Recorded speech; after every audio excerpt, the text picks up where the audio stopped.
আমাকেও বলে বাংলাদেশি। যেমন কানাকেও কানা বলতে নেই, খোঁড়াকে খোঁড়া বলতে নেই, সেরকম যারা বাংলাদেশি তাদেরকেও বাংলাদেশি বলতে নেই, কারণ তারা তো মানুষ। সত্যি দিদি, আমার খুব কষ্ট হচ্ছে, আমি খুব ব্যথিত। নাটক কম করো প্রিয়। যদি তোমার কোনো কিছু নিয়ে কোনো প্রয়োজন হয়, যদি তুমি চিকিৎসা করাতে গিয়ে তোমার যদি কিছু টাকা দরকার হয় বা ভিসা সংক্রান্ত কোনো যদি তোমার প্রবলেম হয়, তাহলে তুমি আমাকে বলো, আমি তোমার পাশে আছি, আমার দল তোমার পাশে আছে। ঠিক সেম কথাটাই মুখ্যমন্ত্রী মমতা ব্যানার্জি বলেছিলেন যারা বাংলাদেশি রোহিঙ্গা তাদেরকে নিয়ে। তো তোমাকে তো বাংলাদেশি বলবে, বাংলাদেশের প্রতি তোমার দরদ উঠলে ওটা দেখে প্রতিটা মানুষই বলবে তুমি বাংলাদেশি। লোকজন কি কানা নাকি বে শালা? তুমি জন্মগ্রহণ করার পরে তোমার বাবা নাকি স্বাধীনতা সংগ্রামে যোগ দিয়েছিলেন, তোমার বাবা চাকরি করতেন, তোমার বাবা আদৌ করতেনটা কি, বা তুমি আদৌ কতদূর পর্যন্ত লেখাপড়া করেছো, সব কিছু যদি তুমি বলে দাও সত্যি কথাটা, তাহলে মানুষ ভালোভাবে নেবে। শুধুমাত্র মিথ্যে কথা বলে মানুষের মন জুগিয়ে কতদিন চলবে? থাপড়ায় গালটা লাল করে দিব। তো আজকে এই মিথ্যাবাদী মুখ্যমন্ত্রীকে নিয়ে কথা বলবো, তোমরা ভিডিওটা শেষ পর্যন্ত দেখতে থাকো, কথা দিচ্ছি দারুণ মজা পাবে। তো চলো আর বেশি না বকে ভাট, আজকের ভিডিওটা শুরু করা যাক। তো হে বাঙালি, হ্যালো বাঙালি, নমস্কার বাঙালি, কেমন আছো তোমরা সবাই? আশা করি অনেক অনেক ভালো আছো। তো আজকের একটা ভিডিওতে তোমাদের সবাইকে অনেক অনেক স্বাগত। अरे हाँ भाई हाँ। আপনারা জানেন আমি বীরভূমের একটি গ্রামে জন্মগ্রহণ করেছিলাম। তুমি যাদেরকে বলছো যে তুমি নাকি বীরভূমের একটা গ্রামে জন্মগ্রহণ করেছো, আদৌ যে তোমার কথাটা কতটা সত্যি বা তুমি যে কতটা সত্যিবাদী যুধিষ্ঠির, সেটাই তো মানুষ আজ পর্যন্ত বুঝতে পারেনি। কারণ তুমি 1,500 কিলোর বাচ্চা জন্ম দিয়েছো, তুমি কচুরি পানা দিয়ে বিভিন্ন প্রকারের জামা কাপড় তৈরি করার কথা বলেছো, কাশফুল দিয়ে বালিশ তৈরি করার কথা বলেছো, সেগুলো তোমার সামনে যারা বসে আছে তারা খুব ভালো করেই জানে। আর এক সত্যি কথা বলতে কি, কালীঘাটে তুমি যখন ছোট ছিলে তখন তোমার মায়ের সাথে সিনেমা দেখতে গেছিলে, সে কথাও বলেছো। বীরভূমে জন্মগ্রহণ করেছো ছোটবেলায়, তুমি কত ছোটবেলায় অ্যাকচুয়ালি কত সালে তুমি কালীঘাটে এসেছিলে সেটা কি জানাতে পারবে? তাহলে আমরা মেনে নেব।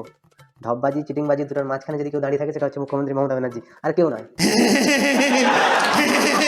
আপনাদেরই পাশে বীরভূম,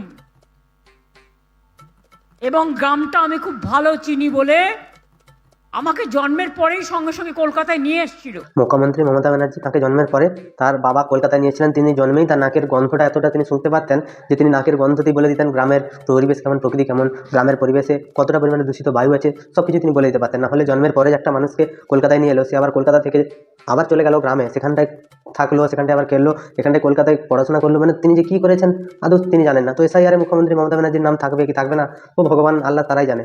তার কারণ তিনি উল্টোপাল্টা কথা বলছেন। তার বাবা যে কোন ধরনের স্বাধীনতা সংগ্রামী ছিলেন সেটাই তো আমি জানি না। ও ভাই মারো মুঝে মারো। কিন্তু প্রতি বছর আমি গ্রামে যেতাম, আমি গ্রামের আল ধরে হাঁটতে পারি। হ্যাঁ, আমরা সেগুলো পারি না, কারণ আমাদের গ্রামে হচ্ছে সব আলের উপর দিয়ে ফ্লাইওভার করা আছে, আমরা ফ্লাইওভার ধরেই হাঁটি। আর আমাদের গ্রামে আল ধরে হাঁটতে কেউ পারে না, আর কেউ যায়ও না। মুখ্যমন্ত্রী মমতা ব্যানার্জি 2011 সালের পরে আসার পরে সব গ্রামে যত মাঠ ছিল সে মাঠের উপর দিয়ে ফ্লাইওভার বানিয়ে দিয়েছে, যাতে সাধারণ মানুষের পায়ে কাদা না লাগে। মানুষের জন্য ভাবতে ভাবতে তৃণমূল কংগ্রেস কতটা পর্যন্ত উন্নয়ন করেছে সেটা তোমরা না দেখলে বুঝতে পারবে না। পশ্চিমবঙ্গের তিনি যে হিসাব দিয়েছেন তার উন্নয়নের পাঁচালী, সেই পাঁচালীর পটাও হয়তো সত্যি নয়। একবার মুখ্যমন্ত্রী মমতা ব্যানার্জি তিনি বলেন 60% বেকারত্ব কমিয়ে দিয়েছেন, আবার তিনি বলেন দারিদ্র সীমার নিচ থেকে সবাইকে বার করে নিয়ে এসেছেন। তো গ্রামে গ্রামে যে এত বেকার ছেলে মেয়ে ঘুরে বেড়াচ্ছে, শহরে যে আনএমপ্লয়মেন্ট বেড়েই চলেছে, সেগুলো তাহলে ঢপের চপ, সেগুলো আমরা যেগুলো দেখছি সেগুলো ভুল। মুখ্যমন্ত্রী মমতা ব্যানার্জি যেটা বলছেন তাহলে সেটাই সত্যি কথা। কি মগের মুলুক নাকি? গ্রামের পুকুরে সাঁতার কাটতে পারি, ধান কাটতে পারি, মাছ ধরতে পারি, রান্না করতে পারি। আমাদের গ্রামে একটাও পুকুর নেই, তৃণমূলের আশীর্বাদে সেই পুকুরগুলো সব সুইমিং পুলে পরিণত হয়েছে। এখানটায় বিদেশি মাছ চাষ করা হয় এবং সেই পুকুরগুলোতে বিভিন্ন প্রকারের কচুরিপানার চাষ হয়। সেই কচুরিপানা সেগুলোকে নিয়ে আমরা শিল্পক্ষেত্রে লাগাই, কারণ পশ্চিমবঙ্গ হচ্ছে কুটির শিল্পে 1 নম্বরে আছে, হস্তশিল্পে 1 নম্বরে আছে, চামড়া শিল্পে 1 নম্বরে আছে, তাই আমরা সব কিছুতেই কাজে লাগাই। মুখ্যমন্ত্রী মমতা ব্যানার্জি তিনি যা বলেন তিনি সব পারেন। কীটা পারেন না? রান্না করা, বাসন মাজা, কাপড় কাটা, কুটনো কাটা, জুতো সেলাই, চণ্ডী পাঠ সব কিছু করতে পারেন। কি পারেন না তিনি? এক মহিষী নারী। এই নারীর গল্প একদিন আমরা সিনেমায় দেখাবো, বায়োপিক বানাবো, পুরো ভারতবর্ষে চালাবো। আর সেইটাই লেখা থাকবে যে 26,000 লোকের চাকরি যারা খেয়েছে তাদেরকে মুখ্যমন্ত্রী কিভাবে বাঁচিয়েছেন। এসব ছোটবেলায় গ্রামে গিয়ে গিয়ে শিখিয়েছি। ছোটবেলায় তিনি গ্রামে গিয়ে গিয়ে শিখেছেন, তার মানে তিনি মায়ের পেট থেকে বা পেটে থাকাকালীন এগুলো কিন্তু শিখে নিয়েছিলেন। সত্যি কথা বলতে ইনার যে ট্যালেন্ট বা ইনার যে কাজ করার অদম্য অভিজ্ঞতা, প্রচুর পরিমাণে বিকশিত মস্তিষ্ক, এই মস্তিষ্ক দিয়ে তিনি ছোটবেলা থেকেই শেখানো জিনিসটা শুরু করেছেন। পশ্চিমবঙ্গের মানুষ সিপিএমের আমল পর্যন্ত 2010 সাল পর্যন্ত পুরোপুরিভাবে অজ্ঞ ছিল, কোনো কিছু নিয়ে বুঝতো না, কোনো কিছু জানতো না।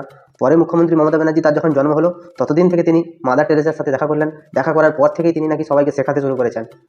তো এর আগে যত স্বাধীনতা সংগ্রামী ছিল, যত যাই মানুষ ছিল, পশ্চিমবঙ্গের আগের মুখ্যমন্ত্রী জ্যোতি বসু হোক, যেই হোক, সবাই মোটামুটি মূর্খ ছিল, একমাত্র শিক্ষিত ছিলেন ইনি।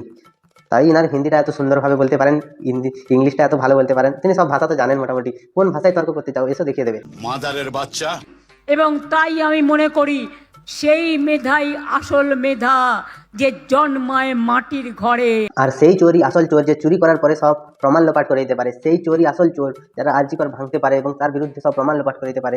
সেই চোরই, সেই দুর্নীতিবাজই আসল দুর্নীতিবাজ, যে পশ্চিমবঙ্গের সাধারণ মানুষের টাকা ছেড়ে দিয়ে তার সব ডকুমেন্ট খালি করে দেয়। আর সেই ধাপ্পাবাজি ভারত সরকারের তৈরি করা কোনো একটা প্রকল্প, তার উপরে বাংলার স্ট্যাম্প চাপিয়ে দিয়ে সেটা পশ্চিমবঙ্গের সরকারের একটা নতুন প্রকল্প হিসাবে চালিয়ে যেতে পারে। তো এই ধপবাজি কতদিন চলে, মানুষ কত ভাবে নেয়, এটা দেখবো। গ্রামে গ্রামে এখন উঠেছে রব, তৃণমূল চোর সব, এটাই হচ্ছে কথা। পশ্চিমবঙ্গের মুখ্যমন্ত্রী নতুন নতুন করে পশ্চিমবঙ্গের মানুষের জন্য কোনো শিল্প আনুক কি না আনুক, প্রতি বছর ভোটের সময় একটা করে নতুন ডায়লগ আনছে। মানে এর আগে আমরা মুভি দেখতাম, সেই মুভিতে যে ডায়লগগুলো বলতো সেই ডায়লগের জন্যই মুভি চলতো। তো এখন বর্তমানে রাজনীতিটা সেইভাবেই হয়ে গেছে। শিক্ষার কোনো হাল পুরো বেহাল, স্বাস্থ্য বেহাল, আইন ব্যবস্থার হাল বেহাল, কিন্তু ডায়লগ বাজিয়েছে। কোন বছর হচ্ছে খেলা হবে, কোন এরকম করে মোটামুটি বহু স্লোগান এসে যাচ্ছে। তৃণমূলে নবজাগরণ, আমাদের পাড়া আমাদের সমাধান, বা দুয়ারে সরকার, সব কিছু করেই তারপরেও বিজেপির কাছে 3% ভোট, সেটা বেশি পেয়ে তারা ক্ষমতা দখল করেছেন। शाबाश बेटा, बहुत बढ़िया। তো পশ্চিমবঙ্গের নেতাদের এই ঢপবাজি আর কতদিন ধরে চলবে, সেটা নিয়ে তোমাদের কি মতামত তোমরা আমাকে একটু কমেন্টে জানিও। যদি ভিডিওটা ভালো লাগে তাহলে লাইক করো, কমেন্ট করো, শেয়ার করো, সাবস্ক্রাইব করো, পাশে থাকা বেল আইকনটা প্রেস করতে একদম ভুলবে না। সবাই ভালো থেকো, সুস্থ থেকো, সাবধানে থেকো, আর দেখতে থাকো বাংলার কোণে ঘর।